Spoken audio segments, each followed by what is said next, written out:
soir, nous allons lire la parole de Dieu avant de passer à autre chose. Avant de présenter mes civilités, je vais qu'on lise d'abord la parole de Dieu. Matthieu chapitre 17.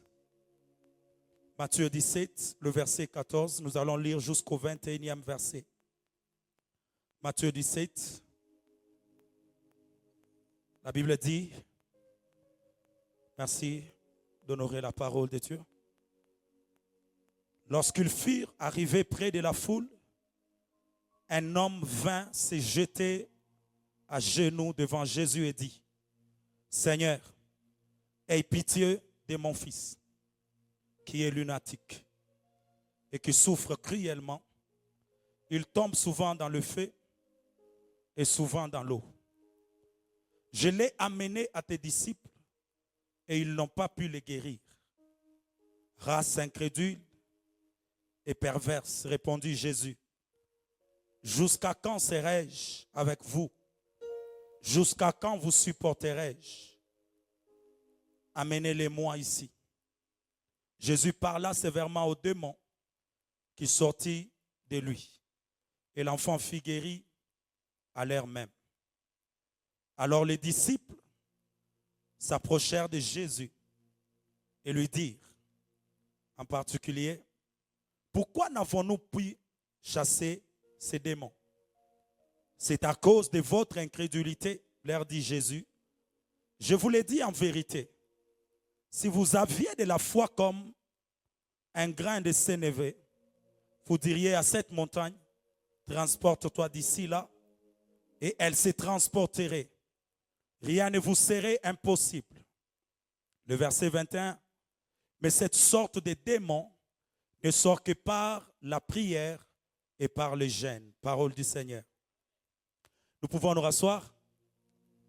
Ce soir, je suis dans la joie et je bénis le Seigneur pour nous avoir donné cette occasion de nous tenir au-devant de vous afin d'apporter la parole de Dieu. C'est un privilège, c'est une grâce et je bénis le Seigneur pour cela. Et avant d'aller plus loin, j'aimerais ici dire merci à mes parents spirituels. Je dis merci à Papa Paulin et Maman Patti qui nous ont associés à ces programmes et qui ont tout chaque fois suivi notre parcours et qui nous conseillent, qui prient pour nous et qui font beaucoup pour nous. Ce soir, je suis très reconnaissant envers mes parents spirituels. Et j'aimerais ici également dire merci à tous les administrateurs, merci à l'administration, merci aux bergers de l'Église, merci à tous les serviteurs. Nous vous disons merci pour votre participation à ces cultes. Et ici, j'aimerais également dire merci à tout un chacun de nous qui est là ce soir. Et j'aimerais d'ailleurs que tu acclames pour ta présence. Est-ce qu'on peut acclamer le Seigneur pour ta présence? Que Dieu soit béni. Alors ce soir, je vais aussi apporter la pierre à l'édifice. Il y a mes prédécesseurs qui ont été ici, des personnes qui ont parlé sur le même thème. Et ces 2 semaines, nous avons été bénis par les pasteurs Patou et les pasteurs Jonathan, à qui je demande vraiment à Dieu de les bénir totalement pour les services et pour l'œuvre accomplie. Nous parlons sur la maturité spirituelle dans la prière. La maturité spirituelle dans la prière. Et les versets que nous venons de lire vont nous expliquer de quoi il s'agit ce soir. Mais avant de revenir sur Matthieu 17, j'aimerais dire à quelqu'un que lorsque nous parlons de la maturité spirituelle dans la prière, il est question ici de connaître ou de savoir le sens de la maturité spirituelle dans la prière. La première des choses que nous poursuivons, c'est de connaître le sens de la maturité spirituelle dans la prière. Il est question ici de comprendre c'est quoi la maturité spirituelle. Et je crois que par la grâce de Dieu, nous allons tenter de répondre à cette question. C'est une question de savoir ce qu'elle est pour nous. Et aussi, après avoir compris le vrai sens de la maturité spirituelle dans la prière, nous serons dans l'obligation de connaître ce qu'elle apporte dans notre vie. Ce qu'elle apporte, ou encore connaître le pourquoi de la maturité spirituelle dans la prière. Il est vrai que nous devons parler sur la maturité spirituelle dans la prière. Mais c'est quoi la maturité spirituelle dans la prière?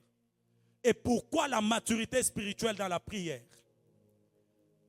Et à cette deuxième question, l'objectif serait de connaître l'importance de la maturité spirituelle dans la prière. Et la troisième des choses, c'est que nous serons dans l'obligation de comprendre ou de connaître comment la maturité spirituelle dans la prière peut s'acquérir. En d'autres termes, comment nous pouvons grandir spirituellement dans la prière.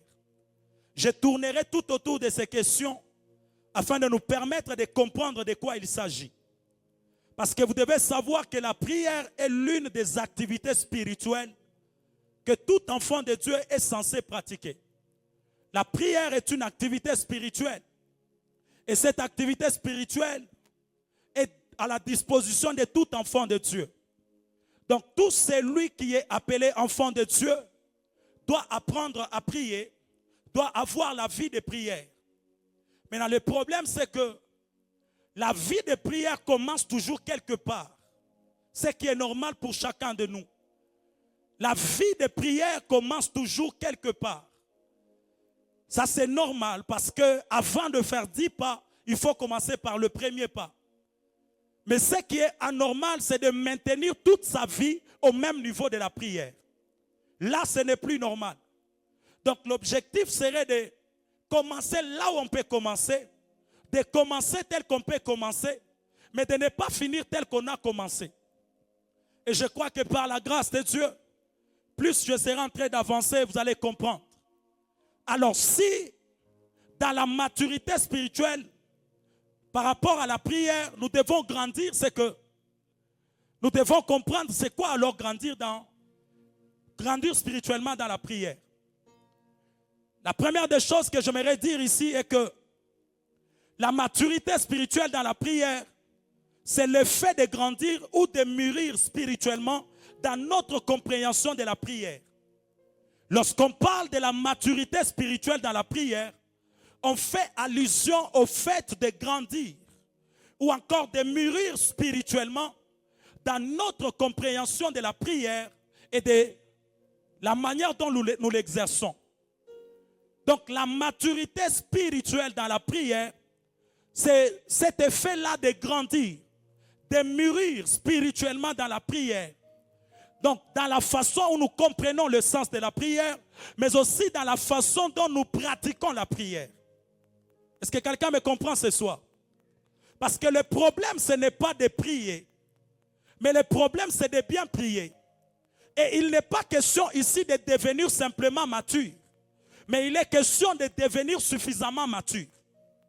Est-ce que quelqu'un me comprend? C'est ainsi que j'étais en train de dire que la maturité spirituelle dans la prière, c'est cet effet de grandir ou de mûrir spirituellement dans notre compréhension de la prière et de la manière dont nous l'exerçons. La deuxième définition, c'est que grandir spirituellement dans la prière, c'est atteindre un plein développement ou une parfaite croissance spirituelle dans la prière. Je répète, grandir spirituellement dans la prière, c'est atteindre un plein développement ou une parfaite croissance spirituelle dans la prière. Lorsque tu atteins un développement, un épanouissement, une croissance parfaite dans la prière, cela montre que tu as grandi spirituellement dans la prière. À partir de ces définitions, je crois que chacun me comprendra très bien par rapport à ce que j'aimerais dire ce soir. Comme je venais de le dire, la maturité spirituelle dans la prière, c'est l'épanouissement de notre esprit en ce qui concerne la prière. C'est l'épanouissement de notre esprit en ce qui concerne la prière. Parce que vous devez savoir que tous on peut prier, mais tous on n'a pas la même compréhension de la prière.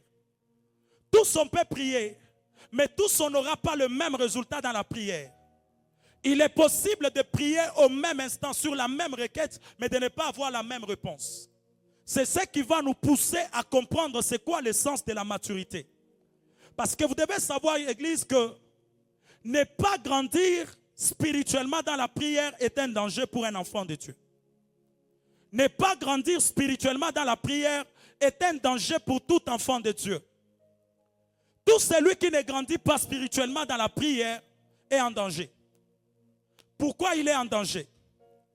Parce que lorsque tu ne grandis pas spirituellement dans la prière, tu conditionnes ta croissance, tu conditionnes ton épanouissement, tu conditionnes ton développement.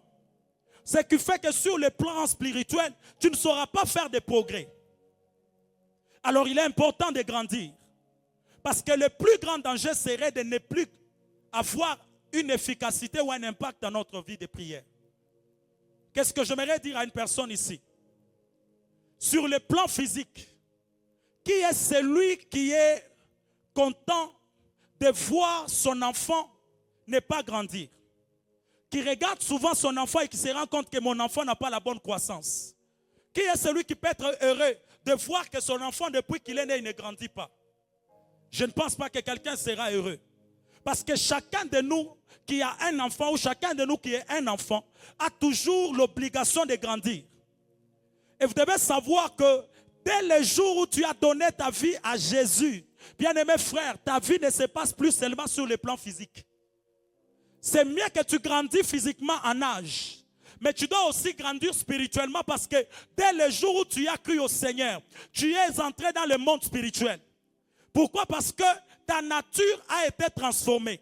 Tu as pris la nature de Dieu. Et si tu es celui qui a reçu la nature de Dieu, spirituellement, tu dois grandir. Parce que si tu restes au même niveau, il y a des choses qui vont te rater dans la vie.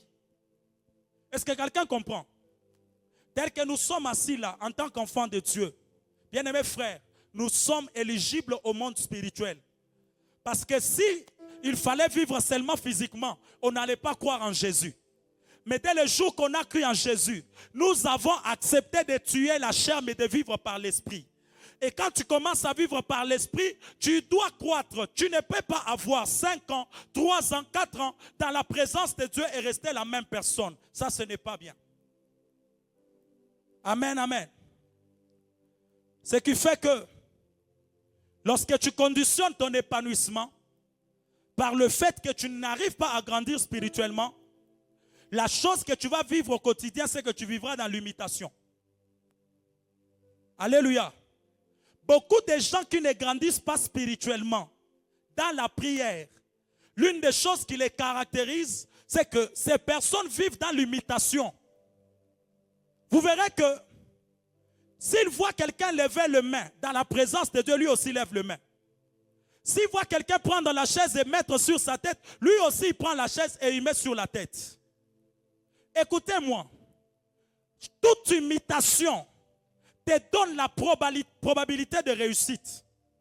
Mais l'une des choses qui te rassure le plus dans ta vie de prière, ce n'est pas l'imitation, mais c'est la vie par l'esprit.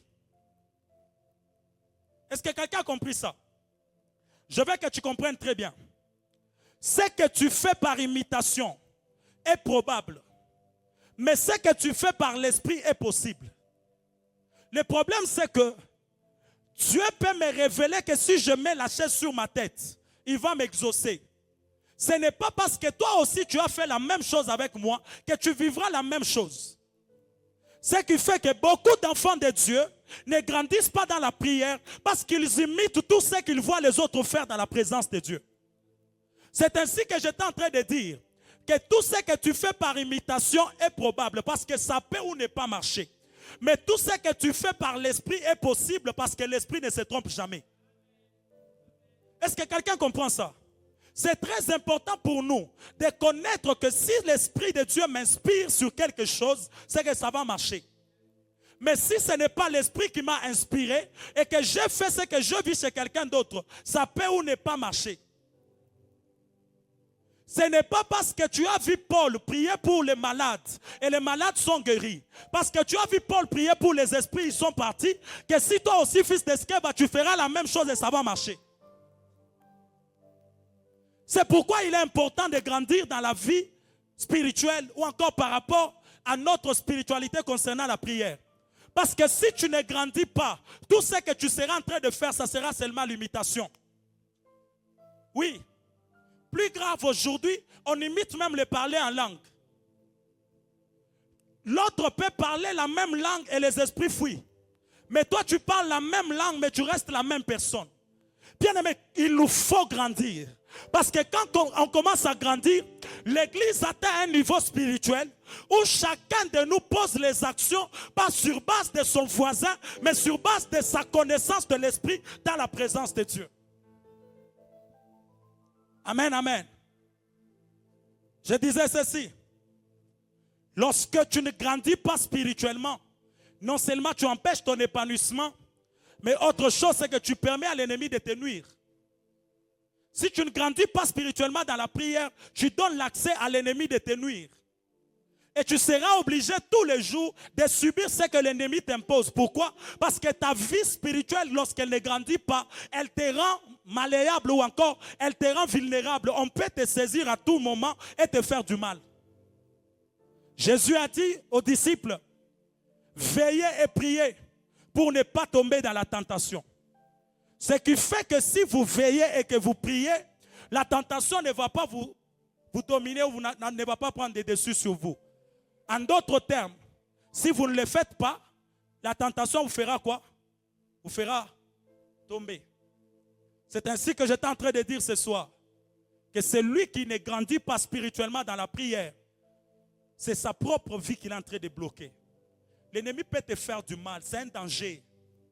Nous devons grandir dans notre vie spirituelle. Nous devons grandir spirituellement. Nous devons atteindre la maturité spirituelle dans la prière. Ne vous en faites pas, vous allez comprendre de quoi il s'agit. Plus je serai en train d'avancer. Amen, amen. J'étais en train de dire ceci. La maturité spirituelle est caractérisée par plusieurs choses. Mais je ne serai pas obligé de parler sur la maturité spirituelle parce qu'on nous a parlé longtemps sur ce thème pendant Beraka. Mais ce que j'aimerais dire à l'église, c'est que la maturité spirituelle dans la prière est caractérisée par beaucoup de choses. Et l'une des choses qui caractérise ta maturité spirituelle dans la prière, c'est ta compréhension de la prière ou ta compréhension dans la prière. Tu verras de quoi il s'agit. Toute personne qui a atteint la maturité dans la prière, vous allez constater cela par sa façon de comprendre ce qui se passe dans ce moment de prière. Vous allez constater cela par rapport à ce qu'il vit dans sa vie de prière. En d'autres termes, la maturité spirituelle dans la prière est caractérisée par notre compréhension dans la prière.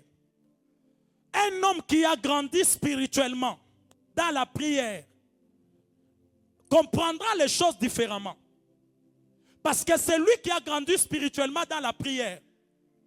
Il peut savoir qu'un exaucement tardif ne veut pas dire que c'est un rattrapage, mais plutôt l'exécution du plan divin. Tout celui qui a grandi spirituellement, lorsqu'il voit un exaucement tardif, il ne se dit pas que Dieu est venu me rattraper, non. La première des choses qui lui passe dans sa tête, c'est que si Dieu a retardé l'exaucement, il poursuit son plan divin derrière ma prière. Parce que Dieu n'est pas obligé de répondre sur les champs. Mais Dieu répond selon ce qu'il a prévu par rapport à notre vie. Des fois, Dieu peut retarder ton exaucement parce qu'il est en train de poursuivre son plan.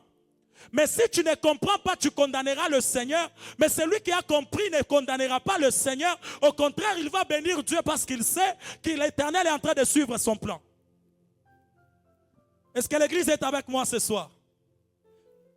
C'est important de comprendre ces choses parce que plus nous serons en train d'avancer, on touchera beaucoup de points. c'est lui qui a compris sa vie de prière, qui a grandi dans sa compréhension de la prière.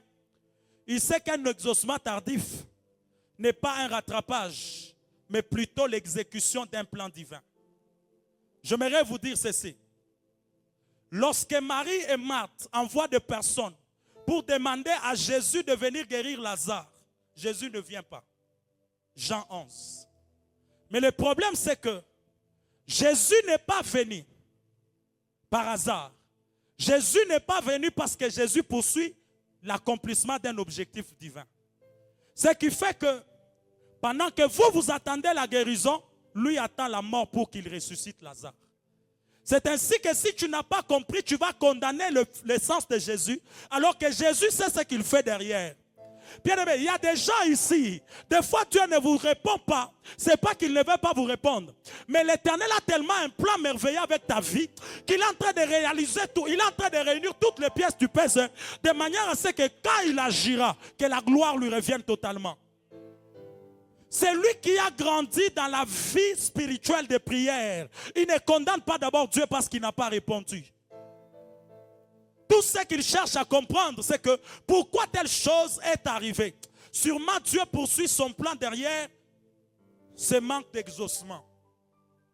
C'est ainsi que quand Dieu te répond, ce n'est pas qu'il est venu en retard, mais c'est ce qu'il avait prévu. Est-ce que quelqu'un comprend cela? Dieu avait déjà prévu cela.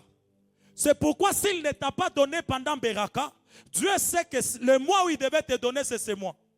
Donc rassure-toi qu'avant la fin de ce mois, tu peux vivre des choses autrement parce que Dieu est en train d'accomplir son plan divin. Église, vous devez savoir que notre vie n'a pas commencé avec nous.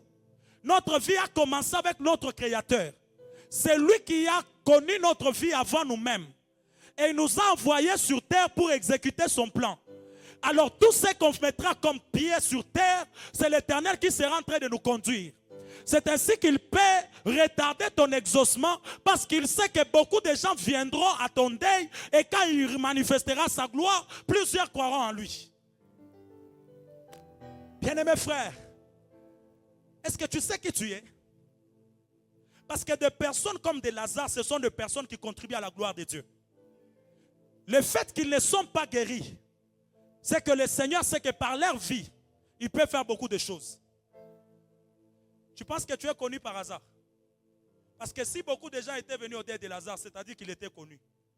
Des fois, Dieu permet que tu sois d'abord connu. Maintenant, il te prive la petite chose dont tu attends là. De façon que quand les gens viendront te voir pour un tel ou une autre cérémonie, que l'Éternel fasse ce qui va convaincre aux gens que tu as un Dieu vivant. Je pense que cette parole est pour quelqu'un. J'étais en train de dire que cette parole est pour quelqu'un. Parce que Dieu peut permettre que ta soeur là tombe malade en présence de tes oncles qui n'ont jamais cru en toi. De manière que lorsque tu prieras pour ta soeur, qu'elle soit guérie et que tes oncles croient en toi. Je vais passer vite. Mais ce que je voulais dire à quelqu'un ce soir, c'est que c'est lui qui a grandi spirituellement dans la prière. Il comprend que si Dieu n'a pas répondu à ma prière, peut-être qu'il n'est plus avec moi. Peut-être qu'il n'est plus avec moi. Parce que si tu ne reçois pas l'exaucement à ta prière, la première des choses que tu dois faire n'est pas de condamner Dieu, mais de chercher à savoir pourquoi Dieu n'a pas répondu. Les gens qui ont grandi dans la prière, ils savent que la réponse à la prière, c'est l'exaucement, n'est-ce pas? Nous sommes tous les cœurs de la parole. La Bible dit, invoquez-moi, je ferai quoi? Il dit, vous me prierez, vous ferez quoi? Vous partirez, moi je ferai quoi? Je vous exaucerai, n'est-ce pas? C'est qu'à chaque fois qu'il y a la prière, il doit y avoir l'exaucement.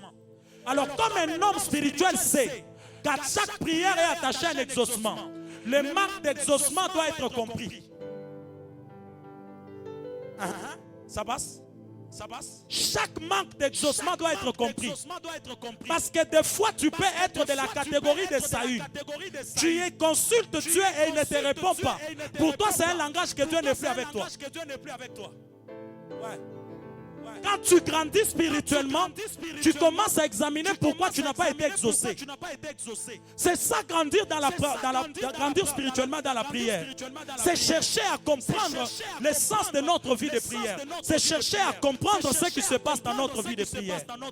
Et quand je cherche à comprendre, je peux savoir que si Dieu ne m'a pas répondu, alors que hier il me répondait, peut-être qu'il m'a rejeté, je dois me repentir. À chaque fois que Dieu ne te répond pas, tu dois chercher à comprendre pourquoi il ne t'a pas répondu. Je croyais que quelqu'un allait dire Amen. Bien-aimé, ne vous contentez pas seulement de ne pas être exaucé, mais cherchez à comprendre pourquoi. C'est ce qui s'est passé dans Matthieu 17. L'Éternel, notre Jésus, notre bien-aimé Sauveur, était à la montagne avec Pierre, Jean et Jacques. Le problème, c'est que pendant qu'ils étaient à la montagne, il s'est passé beaucoup d'expériences. Mais d'autres disciples étaient restés sur terre. Ils étaient restés au bas de la montagne. Mais on les a amenés à un fils qui était lunatique pour qu'ils puissent les guérir. Le problème, c'est que lorsqu'on leur amène cet enfant, ils ont tout fait, mais l'enfant n'a jamais été guéri.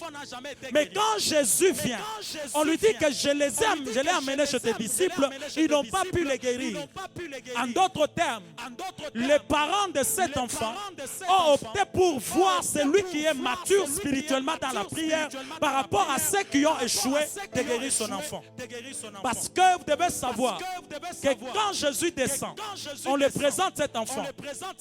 La première des choses, il condamne ces gens, ses disciples, race incrédule, et tout ce qui va avec. Parce que pour lui, avec tout ce qu'il leur avait déjà fourni, il devait réaliser ce miracle. Mais il n'avait pas encore compris. Mais ce qui m'a plu, c'est que quand eux constatent que Jésus a donné la guérison là où ils ont échoué, ils posent la question à Jésus. Pourquoi nous n'avons pas pu les guérir? Cherchez à connaître pourquoi vous n'avez pas été exaucé. Parce que celui qui sait pourquoi il n'a pas été exaucé saura ce qu'il doit faire pour être exaucé prochainement. Alléluia. Alléluia. Est-ce que des fois tu te poses des questions pourquoi tu vis la même chose? Pourquoi tes prières ne sont toujours pas exaucées? Pourquoi on peut tous rentrer en Beraka? D'autres témoignent, mais moi je ne témoigne pas. Qu'est-ce qui m'arrive réellement? Qu'est-ce que Dieu veut m'enseigner derrière ce que je vis? C'est important. Mais des fois nous n'avons pas ce temps. Il pose la question à Jésus. Pourquoi nous n'avons pas pu faire cela? Et j'aime ce que Jésus fait. Jésus commence à leur dire ce qu'ils doivent faire. Parce que toute personne qui a grandi spirituellement dans la prière, c'est ce qu'il doit faire dans la prière. Je reviendrai sur ça le vendredi. Toute personne qui a grandi dans la vie de prière, il sait réellement ce qu'il doit faire dans la prière. Ne viens pas dans la prière pour prier parce que tout le monde prie. Mais quand toi tu viens dans la présence de Dieu, tu sais réellement ce que tu dois faire pour vivre ton exaucement.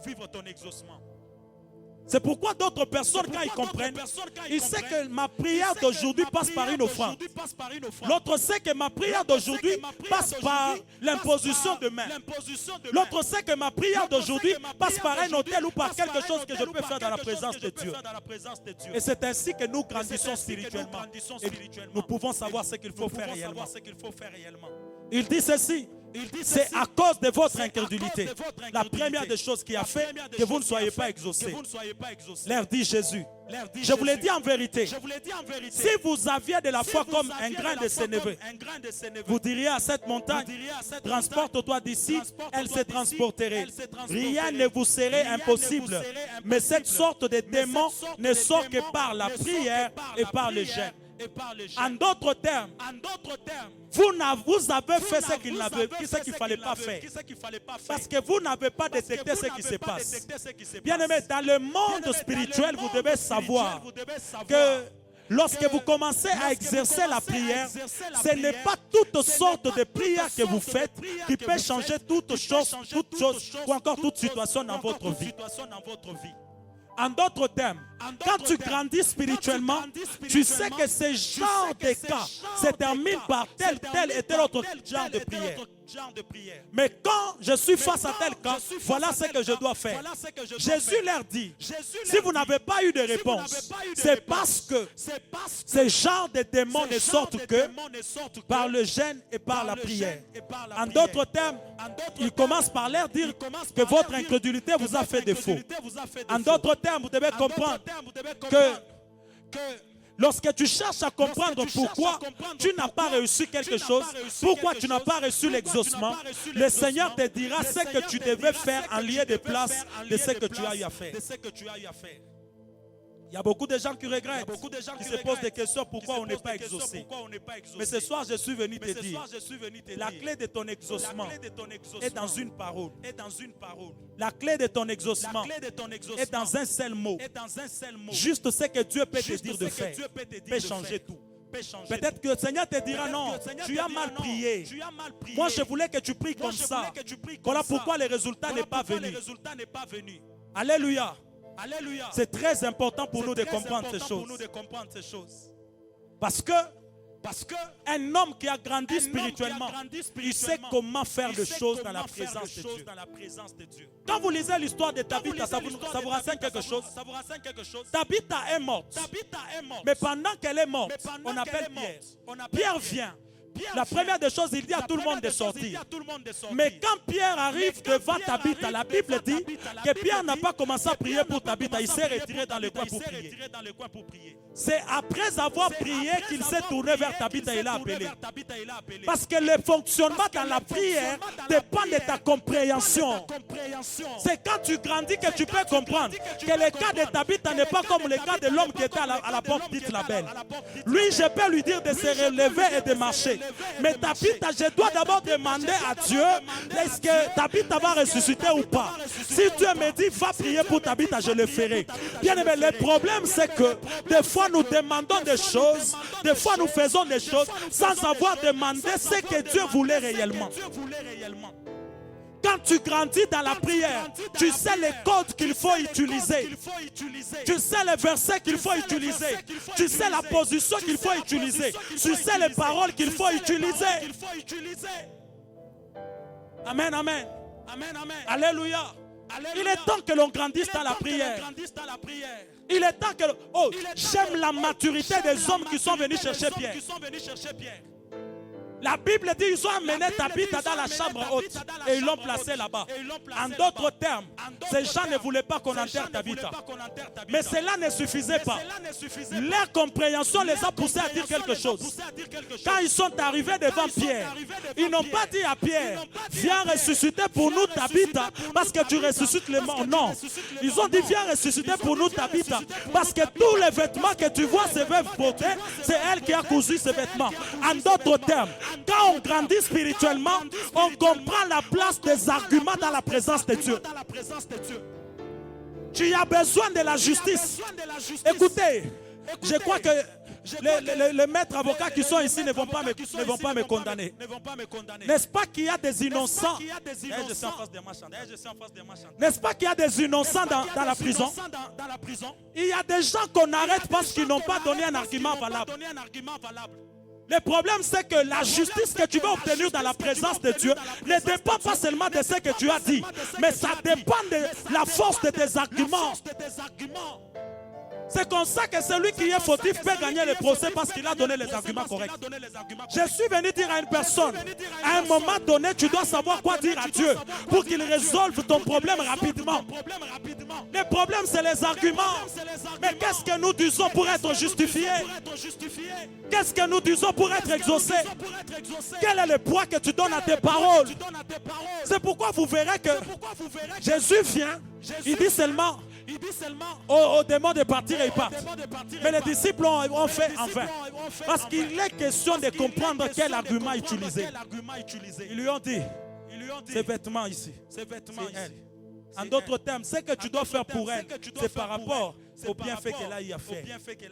Parce qu'à un moment donné, il y a des arguments qui pèsent. Il y a des arguments qui font que toi, on doit seulement t'accorder la solution. Il y a des arguments qui font, oh mon Dieu, est-ce que ce soir je peux puiser un argument quelque part? Est-ce que je peux puiser un argument quelque part? Ce soir, je demande à Dieu de faire du bien à cette personne qui chaque jour travaille pour l'épanouissement de cette église. Si Dieu ne va pas t'exaucer pour tes prières, que Dieu t'exauce même pour les services que tu as rendus. Il est écrit, vous me servirez. Et après les services, qu'est-ce qui se passe? Tout celui qui me sert, mon Père fera quoi? L'honorera. Il y a un moment donné où tu n'es pas honoré parce que tu as prié, mais tu es honoré parce que tu as servi le Père. C'est pourquoi ce soir je demande à Dieu d'épuiser dans les arguments de chacun de nous. Oh mon Dieu, je ne sais pas combien d'offrandes tu as faites. Je ne sais pas combien d'hôtels tu as bâtis. Je ne sais pas combien de fois tu as passé nuit dans cette église pour que l'église croisse. Mais c'est que je demande à Dieu qu'il se souvienne de tous serviteurs de cette église. C'est ça. Quand on grandit, on comprend le poids ou encore la valeur des arguments. Des arguments. Et quand Pierre arrive, son mode de fonctionnement aussi est différent. Parce qu'il sait que ce n'est pas à tout moment qu'il faut faire de même prière. À un moment donné, les choses doivent changer. Bien-aimés frères, écoutez-moi ce soir. C'est que chaque prière non exaucée est une occasion de plus pour aller plus loin. Ou chaque prière non est une occasion ou un appel à une nouvelle dimension. Des fois, Dieu ne nous répond pas au premier pas ou au premier jour parce qu'il y a des choses que l'on doit vivre au deuxième et au troisième jour. Le problème, c'est que quand on n'est pas exaucé, on arrête de prier. Quand on n'est pas exaucé, on se décourage. Moi, j'ai compris que quand on grandit dans la prière, le non-exaucement, c'est un appel à une nouvelle dimension. Est-ce que je peux t'expliquer cela? Je sais une chose. J'ai prié pour la première fois, la pluie n'est pas venue. Mais cela ne va pas m'empêcher de fléchir encore des genoux, d'aller jusqu'à la 7e fois. Parce que ce que je n'ai pas reçu maintenant, je peux le recevoir le soir ou demain. Parce que le problème avec Dieu, c'est qu'il finit par récompenser ma persévérance. Alléluia. Élie est là à la montagne. Il dit à son serviteur, va voir. Il regarde, il n'y a pas la pluie. Non exaucement. Mais il continue. Il continue. Il continue. Et quand il arrive à la 7e fois, son serviteur regarde, il dit, je vois déjà les nuages qui se forment sous forme qui est en train de se former et qui prend la forme d'une pomme de main. Et quand Élie regarde, il se dit, ça y est, ça c'est l'exaucement à ma prière. Ce qui fait que des fois, le non-exaucement, c'est un appel à une nouvelle dimension. Bien-aimés frères et sœurs, des fois Dieu ne t'a pas répondu. Tu as péché toute la nuit. Dieu ne t'a pas donné de poissons parce qu'il y a une dimension que tu dois expérimenter, c'est d'aller vers les eaux profondes. Ne te plains pas du fait que tu n'as pas reçu l'exaucement. Mais sache que chaque fois que tu n'es pas exaucé, tu as une occasion de vivre Dieu différemment. Quelqu'un comprend ça? Vous connaissez l'histoire de cet enfant qui était mort? De la veuve, de cette femme tsunamite qui avait pris le prophète et l'a logé. Qu'est-ce qui s'est passé? Lorsque l'enfant est décédé, le prophète a envoyé son serviteur avec le bâton. Est-ce que l'enfant est ressuscité? Non. Lorsque lui-même est parti, qu'est-ce qui s'est passé? Il n'a plus exercé le bâton, mais il est allé se coucher sur l'enfant. Il y a des dimensions que tu expérimenteras lorsque le Seigneur ne t'exaucera pas à la première demande. Parce que le bâton n'a pas suffi. Cette fois-ci, j'expérimente une dimension où je peux m'étaler sur l'enfant. Et quand je m'étale sur l'enfant, j'ai les résultats. En d'autres termes, plus tu seras en train d'avancer, plus tu seras en train de continuer, plus tu vivras des dimensions plus nouvelles. Oh, je bénis Dieu pour toutes les fois où il ne vous a pas exaucé. Ce n'est pas qu'il ne le voulait pas, mais l'heure est arrivée où vous allez expérimenter une nouvelle dimension à cause de ce que Dieu va vous montrer dans vos prières. As-tu déjà prié? jusqu'à sentir que toute ta chambre était saturée de la gloire de Dieu? As-tu déjà prié jusqu'à sentir que l'Éternel est en train de te dire des choses exactes sur ce qui va arriver dans les jours à venir? Bien-aimé, c'est la dimension que nous devons expérimenter. Oh mon Dieu, je prie que Dieu t'amène là, afin que tu expérimentes de nouvelles choses, une nouvelle dimension, et que tu puisses témoigner la gloire de Dieu. Désormais, on ne vit plus de nouvelles dimensions parce qu'on s'est arrêté là où on n'a pas été répondu. Alléluia. Amen, amen. Écoutez-moi ce soir. Les hommes matures spirituellement dans la prière savent que derrière un exaucement de Dieu peuvent se cacher de plus grandes révélations. Je répète, les hommes matures spirituellement dans la prière savent que derrière un exaucement de Dieu peuvent se cacher de plus grandes révélations. J'ai compris ça avec Abraham. Dans Genèse chapitre 18, Abraham est en train de passer son temps sous les chaînes de Mamré. Et pendant qu'il est assis, il voit 3 hommes qui arrivent. Il les reçoit dans sa maison et ces hommes entrent. On va lire cette écriture, on va avancer petit à petit. Pendant que ces hommes entrent, il se passe quelque chose. Ces hommes libèrent l'exaucement d'Abraham. Mais ce que j'aime, c'est ce qui s'est passé après. Au verset 10, la Bible dit, l'un d'entre eux est dit, je reviendrai vers toi à cette même époque. Et voici, Sarah, ta femme, aura un fils. Sarah écoutait à l'entrée de la tente qui était derrière lui. L'Éternel dit à Abraham, pourquoi donc Sarah a-t-elle ri en disant, est-ce vraiment, j'aurai un enfant, moi qui suis vieille? Y a-t-il rien qui soit étonnant de la part de l'Éternel? Au temps fixé, je suis au verset 14, au temps fixé, je reviendrai vers toi. À cette même époque, Sarah aura un fils. À cette même époque, Sarah aura un fils. C'est l'exaucement, oui ou non? On libère l'exaucement. Le verset 16, la Bible dit, ces hommes se levèrent pour partir et ils regardèrent du côté de Sodome. Abraham alla avec eux pour les accompagner. Abraham ne s'est pas arrêté là où il y a eu l'exaucement. Abraham s'est levé pour les accompagner. Ce n'est pas parce que tu as reçu Isaac que tu dois arrêter d'accompagner les gens qui t'ont laissé Isaac. Parce que si tu accompagnes les gens qui t'ont laissé Isaac, tu sauras d'autres paroles qu'ils avaient à te dire mais qu'ils ne t'ont jamais dites. C'est quand tu regardes maintenant au verset 17. Alors l'Éternel dit, cacherai-je à Abraham ce que je veux faire? En d'autres termes, si Abraham était resté, j'allais cacher Abraham. Si Abraham était resté, Abraham n'allait pas savoir ce qui va suivre. Bien-aimés frères et sœurs, à chaque fois que tu es face à un exaucement, ne sois pas pressé de t'arrêter là. Peut-être qu'il y a des choses que Dieu te dira par rapport à cet exaucement. Quelqu'un a compris? Avoir Isaac n'est pas un problème. Mais savoir pourquoi Dieu te donne Isaac, c'est ça qui est important. Au verset 17, la Bible dit, alors l'Éternel dit, cacherai-je à Abraham ce que je vais faire? Abraham deviendra certainement une grande nation puissante. Abraham deviendra certainement une grande nation et puissante. Et en lui seront bénies toutes les nations de la terre. Car je l'ai choisi afin qu'il ordonne à ses fils et à sa maison après lui de garder la voie de l'Éternel. C'est que Dieu est en train de dire à Abraham, il ne devait pas lui dire si Abraham était resté. Bien-aimés frères et sœurs, même si Dieu t'a répondu comment, il y a des choses que tu dois connaître de lui. Il y a des choses que tu dois connaître sur toi. Parce que là, Dieu est en train de révéler à Abraham ce qu'il est réellement. J'ai dit à quelqu'un ce soir, puisque tu ne t'es pas arrêté au culte de dimanche et que tu es venu ce soir, que Dieu te révèle une dimension de toi que tu n'as jamais connue. Alléluia. Ne t'arrête pas, c'est pour les enfants. Les enfants arrêtent de prier lorsque Dieu exauce. Mais ceux qui ont grandi savent que derrière un exaucement, je peux avoir d'autres révélations de Dieu. Écoutez, je suis venu dire à une personne ce soir, continue encore, ne sois pas pressé de quitter la présence de Dieu.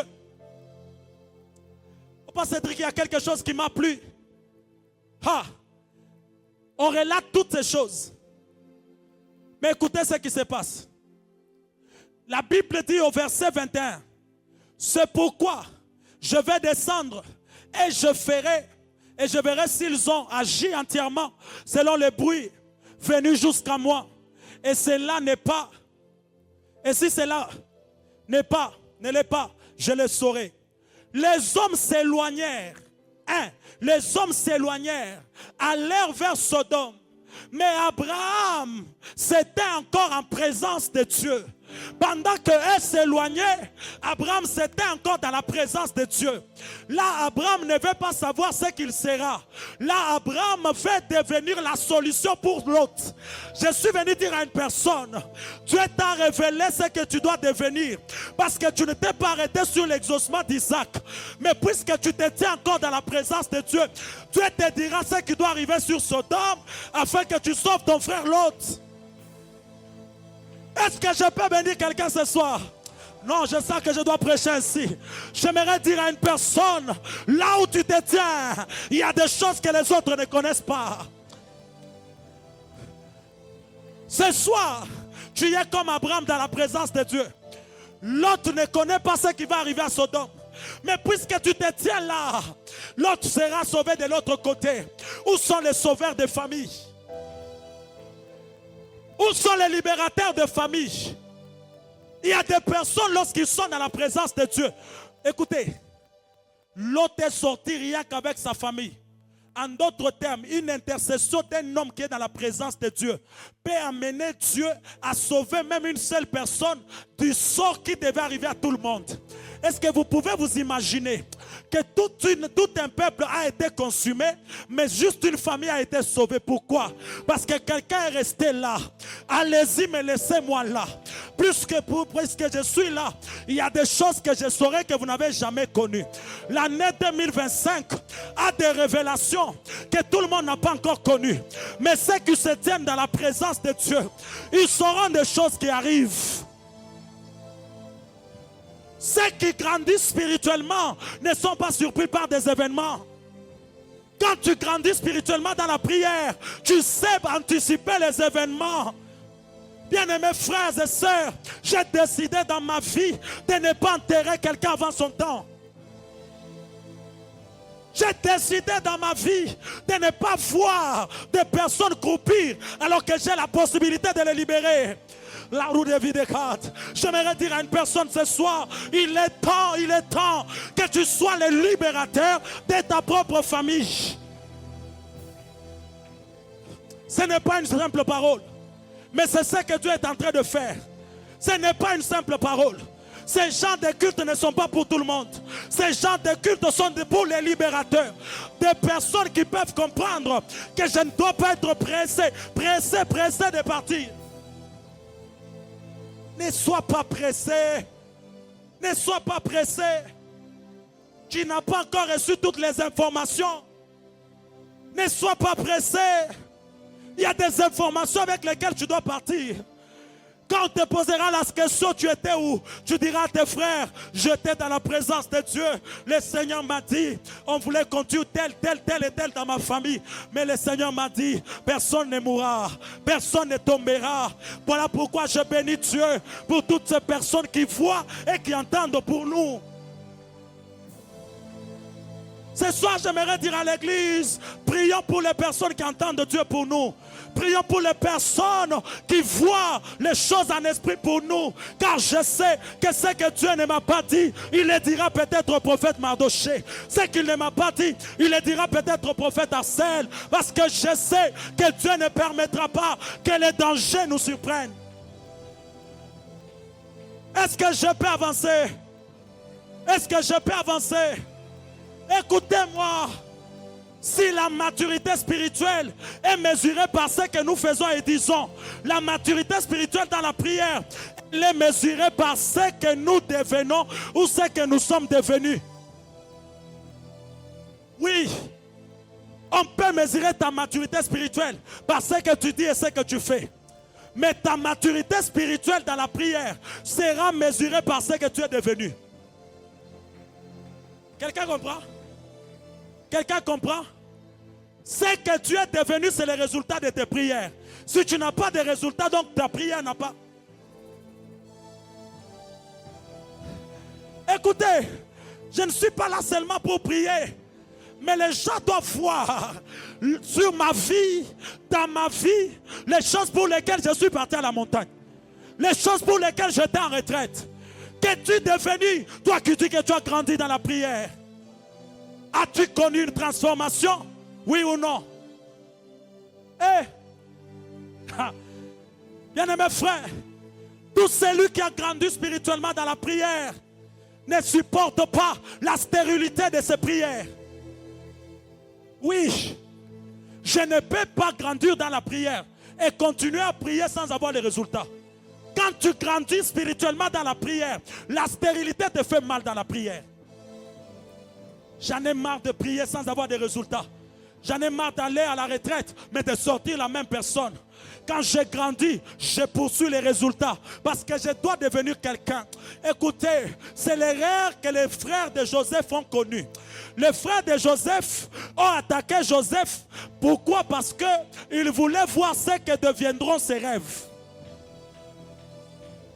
Le problème, c'est que vous voulez voir ce que deviendront les rêves. Si vous voulez voir si les rêves ne vont pas s'accomplir, attaquez-vous à Joseph, éliminez-les directement. Parce que si vous voulez que le rêve ne s'accomplisse pas, tuez les rêveurs. Ils étaient à la recherche du non-accomplissement des rêves de Joseph. Mais ce que j'aime, c'est que la meilleure façon d'empêcher le rêve de Joseph à se réaliser, c'est de les tuer. Vous savez pourquoi? Parce que ce n'est pas moi qui suis mes rêves, mais c'est mes rêves qui me suivent. Si vous ne voulez pas voir les rêves s'accomplir, éliminez-moi. Parce que si vous m'envoyez même en Égypte, mes rêves viendront là où je suis. Je suis venu dire à une personne, si vous voulez m'empêcher de m'épanouir, empêchez-moi de vivre. Mais si vous me laissez vivre, mes rêves s'accompliront. Écoutez, je suis venu te dire ce soir, personne n'arrêtera le plan de Dieu pour ta vie. Quelqu'un a compris ça? Si cette année, ils ont dit que malgré tout ce que tu vas faire, tu ne vas pas te marier. Je suis du haut de cette estrade. Et je sais que le Dieu de mon Père est vivant. Je prie et je demande à Dieu qu'il fasse en sorte que tous tes détracteurs ne puissent pas réussir leur plan contre toi. Les projets de Dieu vont se réaliser dans ta vie. Les plans de Dieu vont se réaliser dans ta vie. Oh, ce que j'aime, c'est que celui qui est plus que Joseph, lui n'attaquait pas ses rêves. Mais lui, si vous voulez le tuer, c'est alors que vous le permettez d'accomplir son plan. Je parle de Jésus. Je parle de Jésus. Plus vous l'amenez à la croix pour l'empêcher de parler, plus son sang va parler plus que sa voix.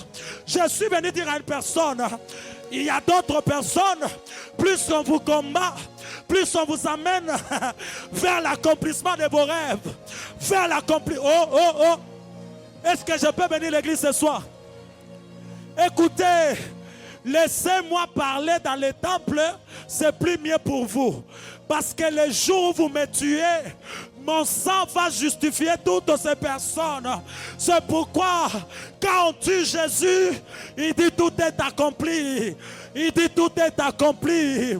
Écoutez, c'est la première fois où je vois l'accomplissement ou la réalisation d'un grand projet. C'est passé par la mort d'un homme. Je suis venu dire à une personne, tu es un homme mort. Tu es un homme mort. Parce qu'un jour tu es passé par le zoo. Là on t'a tué, les liens sont restés. Là on t'a tué, le sang de la famille est resté. Là où tu es revenu, le sang de Jésus est avec toi. L'identité d'enfant de Dieu est avec toi. C'est pourquoi dans ta vie, chaque fois que tu lèveras tes mains, j'aime ce que Dieu me dit. Ce qui fait que quand tu lèveras tes mains, si ça ne suffit pas, il y a une autre voix qui va s'associer à ta voix. Mais le problème c'est que On peut empêcher à ta voix d'arriver, mais on ne va pas empêcher à la voix qui est juste à côté du Père. Vous pouvez m'empêcher de parler, mais juste à côté du Père, il y a quelqu'un qui peut parler mieux que moi. C'est pourquoi je suis venu dire à quelqu'un, quand tu grandis spirituellement, tu comprends l'importance de la prise en charge dans la prière. C'est là que Dieu peut prendre tes paroles.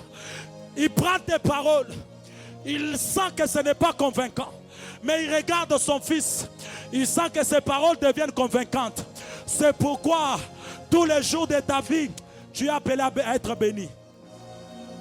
Tu es appelé à être béni. Personne ne t'en empêchera. Oh mon Dieu, écoutez-moi, Église. J'aimerais dire à une personne que les hommes matures spirituellement dans la prière existent pour changer les choses. J'étais en train de dire à quelqu'un que les hommes matures dans la prière, ils existent pour changer les choses. Là où les bébés n'ont pas réussi, nous sommes là pour les aider. Là où les bébés de nos familles n'ont pas réussi, là où leurs prières n'ont rien changé, notre prière va changer le parcours de leur vie. Je suis venu dire à une personne, tu es appelé à grandir dans la prière afin de changer le parcours des choses. Je suis fatigué. À quoi ça sert bon de prier sans avoir les résultats? À quoi ça sert bon de crier sans avoir les résultats? Bien-aimés frères, je refuse de parler en langue sans rien voir. Je refuse de parler en langue sans rien voir. Parce que quand tu grandis spirituellement, tu comprends qu'il y a une dimension où les langues ne doivent pas être seulement pour mon édification, mais mes langues peuvent changer l'histoire de quelqu'un quelque part. C'est pourquoi je peux être là pendant que je suis en train de parler en langue. Dieu peut aller toucher un membre de ta famille qui est à l'hôpital. Dieu peut aller toucher un dossier qui est quelque part. Parce que j'ai une bonne nouvelle ce soir. Alors que je serai en train de parler en langue, Dieu peut aller résoudre les cas les plus compliqués. Laisse tous les valir à tout là-bas. Mais clone vide livanos tapronicle. Mais teradou la vie que televeria. A soupeli kadou leveria nastampronia. Elita soupeli a telavanua. L'homme qui ne nous l'a mis à talabachande. A viracli de l'ostampronicle. Mirale sopalia. Et zaweli chadolave. Fatou régli de la santa. Et taoui de la verabliche. Viclable de part de la stourenomicle. Veleloni à tous les bras. Bien-aimés frères, je suis en train de terminer. Pendant que tu es debout, je suis venu te dire, quand tu grandis spirituellement dans la prière, bien-aimé frère, tu peux occasionner les visitations spéciales, les visitations divines. Pourquoi? Parce qu'à chaque fois que tu fléchis tes genoux, Dieu peut voir une urgence et te venir en aide. C'est pourquoi ce soir, que Dieu se souvienne de nos urgences. Que Dieu voit nos urgences. Écoutez. Merci maestro. J'aime cette partie. Quelqu'un m'entend? Est-ce qu'on m'entend très bien? Parce qu'il y a déjà des choses qui se passent dans la salle. Mais j'aimerais te dire une chose. Tu n'es pas de la race de ceux qui rêvent les mauvaises choses t'arriver et ça t'arrive. Non. Toi, tu n'es pas de cette race. À chaque fois que tu verras quelque chose de mauvais, ça n'arrivera jamais. Mais aussi, tu n'es pas de la race de ceux qui rêvent, entendent et voient de bonnes choses, mais ne les touchent jamais. Non. Tu es de la race de ceux qui possèdent ce qu'ils voient. Qu'est-ce que tu as vu ces dernières semaines? Qu'est-ce que tu as entendu ces dernières semaines? Qu'est-ce qu'on a prophétisé sur toi? Je suis venu ce soir réclamer le pouvoir de l'accomplissement. C'est pourquoi, m'appuyant sur les dieux de mon Père, je prie. Je disais je prie. Ah, je disais je prie. Et je disais je prie. Que l'ostarivalia. Ala zunena niganuvahaza. Oui, ne la rupra ya santa labaya. Que Dieu commence à réaliser de la bonne manière ce que tu attendais de lui. Las tu le fawi de pas. Ekloraliga tu zamahas. Falita luta kenoni galu chandeya. Los appelés de God. Non, non, entre dans tes rêves, entre dans tes rêves. Il y a quelque chose que tu dois vivre. Entre dans tes prophéties. Oh, oh, oh, oh.